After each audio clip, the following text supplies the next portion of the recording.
Hindi lahat ng mga pinatay ay gumagamit ng droga.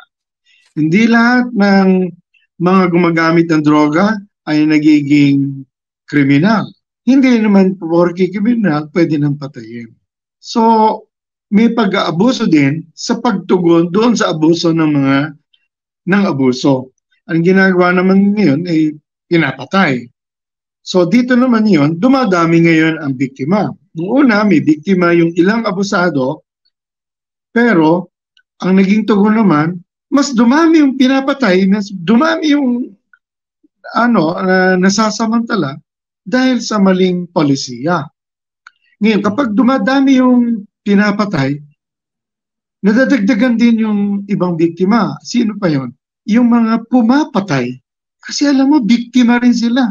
Inuutusan lang sila. Pinipressure pa nga sila. Yung iba hindi naman sanay pumatay.